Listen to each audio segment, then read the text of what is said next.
संध्याकाळच्या वेळेला असे चटपटीत, खमंग, खुसखुशीत पण पौष्टिक असा पदार्थ आणि त्यासोबत गरमागरम वाफाळता चहा, अगदी सुखद संध्याकाळ. मग आपण आज पौष्टिक अशी भाजणीचे पीठ घालून बनवलेली पालक वडी कशी बनवायची पाहूया. नमस्कार मंडळी, मी रश्मी किचनमध्ये तुमचं खूप खूप स्वागत आहे. आम्ही पालक घेतलेला आहे, स्वच्छ धुतलेला आहे आणि त्याला असा कोरडा होऊन दिलेला आहे. आपण पालकाची वडी बनवतोय, त्याच्यामुळे पालकाची पुढची देठं संपूर्ण काढून घ्यायची आणि मग ती बारीक चिरायची. बारीक चिरली की असं लांब लांब पालक आपल्या तोंडात येत नाही. मी माझ्या चॅनलवर वेगवेगळ्या रेसिपी टाकते, ते पाहण्यासाठी घंटीच्या बटनाला प्रेस करा, म्हणजे तुम्हाला माझा व्हिडिओ सर्वप्रथम पाहता येईल. हा पालक आता आपला कापून झालेला आहे बारीक. तो मी एका भांड्यामध्ये घेते. पालक घेतला, त्याच्यामध्ये मी थालीपीठाची भाजणीचं पीठ होतं ते घेतलेलं आहे. तुमच्याकडे चकलीची भाजणी असेल ते पीठ घेतलं तरी चालेल. त्यामध्ये मी 1 चमचा बेसन टाकून घेते. कोथिंबीर टाकलेली आहे थोडी. मिरची पावडर, तुम्हाला जसं तिखट हवं असेल तशी मिरची पावडर टाकायची. मी 2 चमचे मिरची पावडर, 1/2 चमचा हळद पावडर टाकून घेतली. थोडा हिंग टाकलेला आहे. ही धणा जिरा पावडर आहे आपली, ती टाकून घेते मी. चवीपुरता मीठ टाकून घ्यायचं.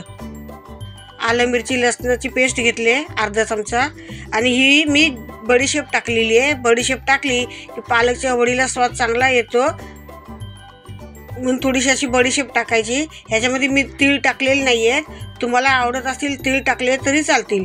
हे मी कच्चं तेल घेतलेलं आहे थोडंसं, ते पण त्याच्यामध्ये मिक्स करून घेते. एकदम हलक्या हाताने मिक्स करून घ्यायचं, म्हणजे आपली वडी हलकी होते. हे थोडं थोडं पाणी टाकून मी पीठ मळून घेते. आता भाजणीचं पीठ टाकलं की थोडंसं बेसन टाकायचं, म्हणजे आपली तेलामध्ये वडी विरघळत नाही किंवा अशी तिचे तुकडे तुकडे पण होत नाहीत. बेसन टाकलं की थोडंसं बाइंडिंग चांगलं येतं, म्हणून थोडंसं बेसन टाकून घ्यायचं. हे आपलं पीठ आता मळून झालेलं आहे हलक्या हाताने. परत मी हाताला थोडंसं तेल लावते आणि पीठ असं मळून मिक्स करून घेते व्यवस्थित. हे आता मी चाळण घेतले, चाळणीला थोडंसं तेल लावून घेते आणि त्याच्यामध्ये आपण आता वडी थापून घ्यायची. अगदी हलक्या हाताने थापायची. कडेकडेने तिला अशी दाबून घ्यायची व्यवस्थित. ही वडी आपली आता थापून झालेली आहे. हे मी पाणी गरम करायला ठेवलं होतं. पाणी एकदम उकळलेलं आहे आणि त्याच्यामध्ये ह्या वड्या मी आता वाफायला ठेवते. ही अगदी 15 मिनिटं चांगली वाफ येते त्याला. ही 15 मिनिटं झाली, आपली वडी चांगली वाफून झालेली आहे. आता ही मी काढून घेते आणि तिला एकदम थंड होऊन द्यायची. वडी थंड झाली की मगच कापायची, आता तिचे तुकडे गरम ह्याच्यामध्ये कापली तर तिचे तुकडे तुकडे होतात. हे बघा, अजिबात त्याला चिकटलेली नाही, म्हणजे आपली वडी चांगली शिजलेली आहे. आता तिला मी कट करून घेते. तुम्हाला हवे त्या आकारात तुम्ही कट करून घ्या. आता तुम्हाला मी हे वडी एक काढून दाखवते. आपल्या वड्या बघा किती सुंदर झालेल्या आहेत वड्या.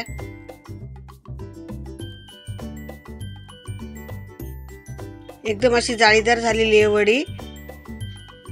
तुम्ही कधी पालकची वडी केली आहे का ते मला सांगा, आणि नसेल केली तर आपल्या पद्धतीने एकदा करून बघा आणि मला कमेंटमध्ये सांगा कशी झाली ती वडी.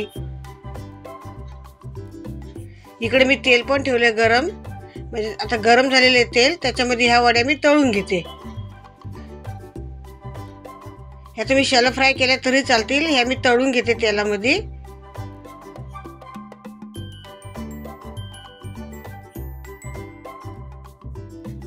आणि त्याला हलक्या हाताने असं आलटी पलटी करायचा, एकदम पण असं जोरात त्यांना असं झाऱ्याने हलवायचं नाही, नाहीतर वड्या तुटण्याची शक्यता असते. हे आपल्या आता चांगल्या तांबूस कलर वड्या तळून झालेल्या आहेत, मी त्या काढून घेते. ही वडी खूप खुसखुशीत आणि चवीला पण एकदम छान झालेली आहे. या वडीची आपल्याला ऑर्डर होती म्हणून आपण केल्या होत्या. नेहमी ते कोथिंबीर वडी घेतात, पण त्या ताई त्यावेळेला बोलले की ह्यावेळेला आम्हाला पालक वडी द्याल का, तर म्हटले मी प्रयत्न करून बघते. ताईंना पण ही वडी खूपच आवडली. ती एकदम खुसखुशीत आणि खमंग झालेली आहे, म्हणून या वडीची रेसिपी तुमच्याबरोबर शेअर केली. तुम्हाला माझी पालक वडीची रेसिपी आवडली असेल तर माझ्या चॅनलला लाईक करा, शेअर करा, सबस्क्राईब करा. धन्यवाद. जय श्री कृष्ण.